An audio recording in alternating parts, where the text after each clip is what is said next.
आङो गिबि आं खौरांगिरि नोंथांमोननिसिम आंनि गोसो गोरबोसिनिफ्राय अननाय सिबिनाय आरो खुलुमनायखौ जासिबाय आरो लोगोसे पर्बतजरा ओनसोलनि गासै जोलुरखौ मोजां मोनग्रा रायजो राजाफोरनिसिमबो आंनि खुलुमनायखौ जासिबाय।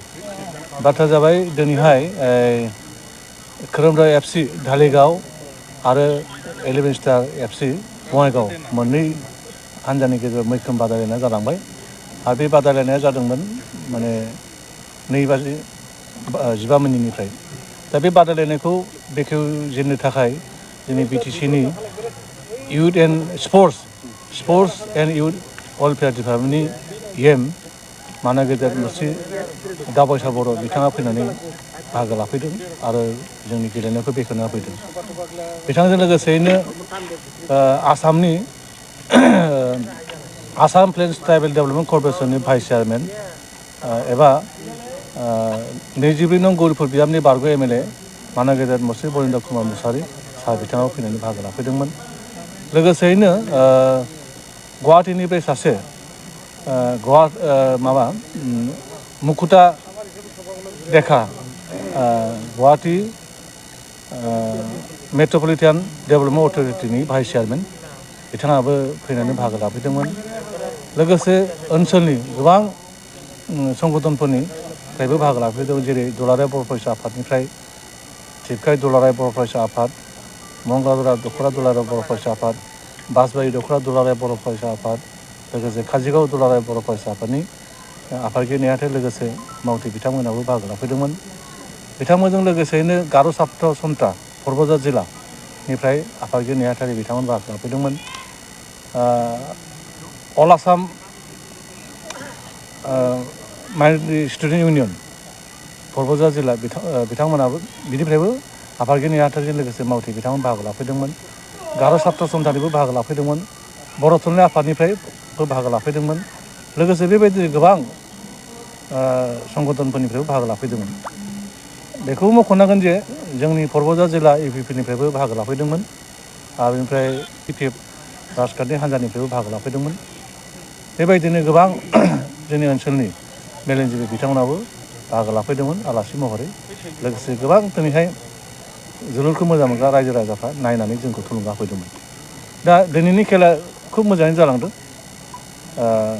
जोंनि हांख्रायनाय बायदियै आलासि बिथांमोनाबो बाहागो लाफैदोंमोन। आङो बे समाव बेखौनो बुंखानानै लानो लुबैदों जे फैगौ 8 नभेम्बर 2023 बुधबार बारायावहाय खोरोमदाव एफसि दिनै जे गेलेदोंमोन खोरोमदाव एफसि आरो गबिन्द बसुमतारी एफसि गसाइगाव बे मोननै हान्जानि गेजेराव बादायलायनाय जागोन। दा बे बादायलायनायाबो खुब मैखोमै जागोन होननानै जों मिथियो आरो मोननैबो टिमा खुब स्ट्रं बा गोख्रों। आं आसा खालामदों बे खेलाखौबो जोंनि ओनसोलनि जोलुरखौ मोजां मोनग्रा रायजो राजा बिथांमोना फैनानै नायफैगोन आरो सामलायगिरि बिथांमोनखौ बा पर्बतझार डिस्ट्रिक्ट स्पर्ट्स एस'सियेसनखौ थुलुंगा होफैगोन। फैदों जे आसाम स्टेट प्रिमियार लिगआ देग्लाय जाजेनदों, अर्थात आसाम स्टेट प्रिमियार लिग 2023 मायथाइनिफ्राय देग्लायनिफ्राय बे खेलाया जाजेनदों। गासै बे खेलायावहाय 8टा फुटबल क्लाबा बाहागो लादों।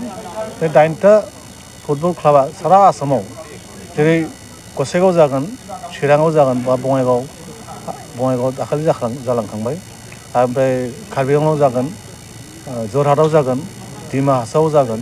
बेबायदिनो गासै 12टा खेला जागोन। बे 12टा खेलानि गेजेराव जोंनि पर्बतझाराव थानाय SNB स्टेडियामाव गासै 7टा खेला जागोन। गतिके बे मोनफ्रोमबो टिमा, मोनफ्रोमबो हान्जाया जोंनि आसामाव मुंदांखा होननानै मिथियो जों। गासैबो टिमा स्ट्रंजोब, गासैबो हान्जायानो गोख्रोंजोब। गतिके मोनफ्रोमबो खेलानो नायथावथाव जागोन। दा बे हिसाबै बे गेलेनायनि गेजेरजों जों बेखौनो हास्थायदों जे जोंनि ओनसोलनि अर्थात पर्बतझार ओनसोलनि उन्दै जाखांफुनाय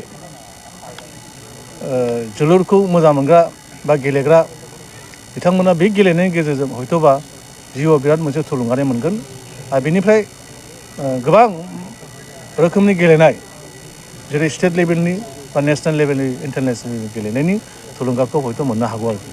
आं बेखौ हास्थायदों।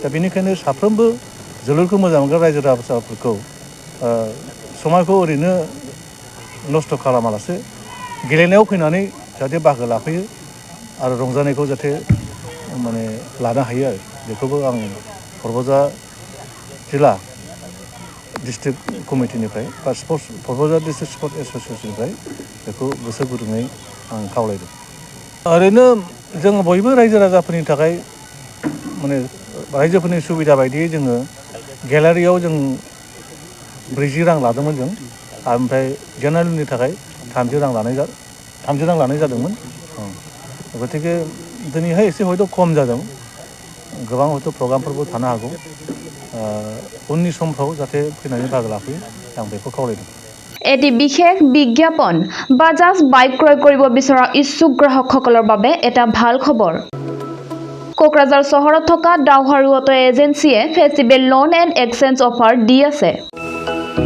গ্ৰাহকসকলে আগতীয়াকৈ কম পৰিমাণৰ টকা দি নিজৰ পছন্দৰ দুচকীয়া বাহন ক্ৰয় কৰিব পাৰিব বাজাজ কোম্পানীৰ সকলো ধৰণৰ মডেল পোৱা যাব Pulsar city Platina avenger Dominar আৰু নতুনকৈ লঞ্চ হোৱা বাজাজ মডেলৰ পালসাৰ N150 খনো পোৱা যাব ডাউহাৰু অটো এজেন্সিয়ে গ্ৰাহকসকলৰ বাবে RC ইন্স্যুৰেন্স আদিকে সাঙুৰি 9,999 নিম্নতম পৰিমাণৰ টকা দি দুচকীয়া বাহন ল'ব পাৰিব কোকৰাঝাৰ চহৰত থকা ডাউহাৰু অটো এজেন্সিৰ লগত শ্বৰুম কাৰিগাঁও ফেষ্টিভ আউটলেট আৰু দতমা ফেষ্টিভ আউটলেট আৰু ভটগাঁও ফেষ্টিভ আউটলেট ব্ৰাঞ্চ শ্বৰুমত আহি আপোনাৰ পছন্দৰ বাজাজ বাইক ল'ব পাৰিব ডাউহাৰু অটো এজেন্সি শ্বৰুমে ভাল অফাৰ গ্ৰাহকসকলৰ বাবে আনিছে তাৰে ভিতৰত 5 লিটাৰ পেট্ৰল ফ্ৰী দুটা হেলমেট ফ্ৰী এচিয়ৰ্ড গিফ্ট প্ৰদান কৰা হ'ব আৰু এক্সচেঞ্জ সুবিধাও এভেইলেবল আছে অধিক জানিবৰ বাবে 6000399187 আৰু 8822018193 ত যোগাযোগ কৰক